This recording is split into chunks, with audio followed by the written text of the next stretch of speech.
اعوذ باللہ من الشیطان الرجیم بسم اللہ الرحمن الرحیم۔ کلام امام الزمان علیہ الصلاۃ والسلام، الفضل انٹرنیشنل جمعۃ المبارک 24 نومبر 2023۔ روشنی جو ظلمتوں سے نجات دے سکتی ہے وہ آسمان سے ہی آتی ہے۔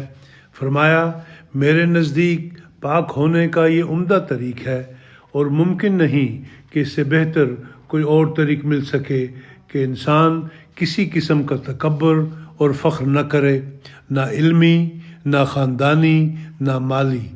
جب خدا تعالیٰ کسی کو آنکھ عطا کرتا ہے تو وہ دیکھ لیتا ہے کہ ہر ایک روشنی جو ان ظلمتوں سے نجات دے سکتی ہے وہ آسمان سے ہی آتی ہے، اور انسان ہر وقت آسمانی روشنی کا محتاج ہے۔ آنکھ بھی دیکھ نہیں سکتی جب تک سورج کی روشنی جو آسمان سے آتی ہے نہ آئے۔ اسی طرح باطنی روشنی جو ہر ایک قسم کی ظلمت کو دور کرتی ہے اور اس کی بجائے تقویٰ اور طہارت کا نور پیدا کرتی ہے، آسمان ہی سے آتی ہے۔ میں سچ سچ کہتا ہوں کہ انسان کا تقویٰ، ایمان، عبادت، طہارت سب کچھ آسمان سے آتا ہے، اور یہ خدا تعالیٰ کے فضل پر موقوف ہے۔ وہ چاہے تو اس کو قائم رکھے اور چاہے تو دور کر دے۔ پس سچی معرفت اسی کا نام ہے کہ انسان اپنے نفس کو مصلوب اور لاشیء محض سمجھے اور آستانہ الوہیت پر گر کر انکسار اور عجز کے ساتھ خدا تعالیٰ کے فضل کو طلب کرے، اور اس نور معرفت کو مانگے جو جذبات نفس کو جلا دیتا ہے اور اندر ایک روشنی اور نیکیوں کے لیے قوت اور حرارت پیدا کرتا ہے۔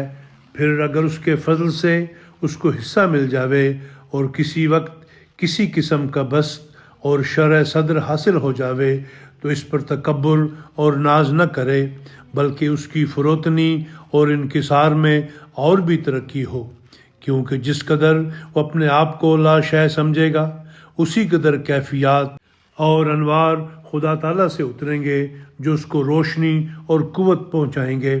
اگر انسان یہ عقیدہ رکھے گا تو امید ہے کہ اللہ تعالیٰ کے فضل سے اس کی اخلاقی حالت عمدہ ہو جائے گی۔ دنیا میں اپنے آپ کو کچھ سمجھنا بھی تکبر ہے اور یہی حالت بنا دیتا ہے۔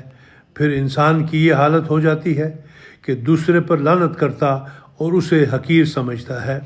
ملفوظات جلد 7 صفحہ نمبر 276 277 ایڈیشن 1984۔